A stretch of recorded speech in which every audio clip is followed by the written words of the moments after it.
Hi friends, welcome to my YouTube channel. ఈ వీడియోలో మనం వచ్చేసి ఏపీ ప్రభుత్వ ఉద్యోగులకు గుడ్ న్యూస్ అండి. డిఏ పెంపు మార్చి నుంచి భారీగా జీతం అని అయితే చూస్తున్నాం. అసలు నిజమా కాదా, డిఏ పెంచుతారు లేదా, ఆ వివరాలన్నీ కూడా మనం ఈ వీడియోలో తెలుసుకుందాం. వీడియో అయితే ఎక్కడైనా స్కిప్ చేయకుండా ఎండ్ వరకు చూసినట్టయితే ఇన్ఫర్మేషన్ పూర్తిగా అర్థమవుతుంది. అలాగే వీడియో నచ్చినట్లయితే తప్పనిసరిగా లైక్ చేయండి.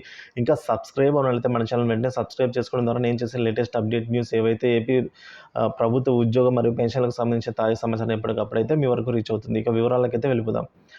జనవరి 2024 ఇది కేంద్ర ప్రభుత్వ ఉద్యోగులకు సంబంధించండి. జనవరి 2024 నుంచి పెరగాల్సిన డిఏ కోసం కేంద్ర ప్రభుత్వ ఉద్యోగులు ఎదురు చూస్తున్నారు. ఎప్పుడెప్పుడు అనేది డిఏ పెంపుకు ఎట్టకేలకు క్లారిటీ అయితే వచ్చిందని మార్చి నెల జీతంలో భాగంగా అందుకోనున్నారు వారు.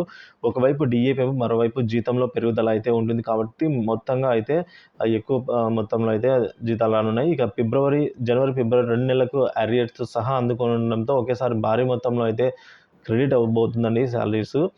కేంద్ర ప్రభుత్వ ఉద్యోగులకు ఈసారి జీతం 4% అయితే పెరగనుంది. సో కేంద్ర ప్రభుత్వ ఉద్యోగులకు ఏడాదికి 2 సార్లు అయితే డిఏ పెంచుతున్న విషయం తెలిసిందే అండి. మొదటిది జనవరి నెలలో ఉండగా రెండవది జూలై నెలలో అయితే ఉంటుంది. గత ఏడాది అనగా 2023 జూలై డిఏ 4% ప్రకటనతో అక్టోబర్ నెలలో వెలువడింది. సో దీపావళి కానుకగా అరియర్స్తో పాటుగా జమ అయిందండి. మొత్తం జూలై నుంచి ఎంత అయితే అమౌంట్ ఉందో దీపావళి వరకు, సో అంతవరకు జమ అయింది. దాంతోపాటు డిఏ 46% కూడా చేరుకోవడం జరిగింది అప్పట్లో. ఇక ఈ ఏడాదికి సంబంధించి జనవరిలో పెరగాల్సిన డిఏ కోసం ఉద్యోగులు ఎదురు చూస్తున్నారు.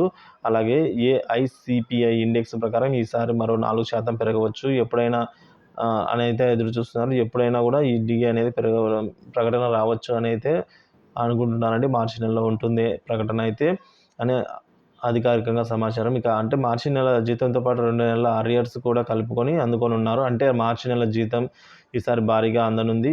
అలాగే ఏఐసిబిఐ ఇండెక్స్ ప్రతి నెల కేంద్ర కార్మిక శాఖ జారీ చేస్తూ ఉంటుంది. ఇప్పుడు మరో 4% డిఏ పెరిగితే అది కాస్త 50%కి చేరుకుంది. ఈ నెలలోనే హోలీకి ముందే డిఏ పెంపుపై ప్రకటన చేయనుందండి కేంద్ర ప్రభుత్వం. అంటే మార్చి నెలలో జీతంతో పాటుగా జనవరి ఫిబ్రవరి మార్చి నెలల 4% చొప్పున డిఏ అరియర్స్తో పాటు జమ కానుంది. సో కేంద్ర ప్రభుత్వం డిఏ పెంపు నిర్ణయంతో 48.67 లక్షల కేంద్ర ప్రభుత్వ ఉద్యోగులకు, అంటే ఇప్పుడు యాక్టివ్ ఉద్యోగులు ఎంప్లాయీస్కి, అలాగే 67.95 అంటే దాదాపుగా 68 లక్షల పెన్షనర్స్కి, అంటే విశ్రాంత ఉద్యోగులకి ప్రయోజనం అయితే నేరుగా చేకూరనుంది. ఇది ఇప్పటి తాజా సమాచారం. సో ఇన్ఫర్మేషన్ నచ్చినట్లయితే మన ఛానల్ తప్పకుండా సబ్స్క్రైబ్ చేసుకొని ఫాలో అవుతూ ఉండండి. ఎప్పటికప్పుడు లేటెస్ట్ సమాచారాన్ని అయితే అప్డేట్ చేస్తూనే ఉంటాను ఎంప్లాయీస్కి సంబంధించి. Thank you for watching this video.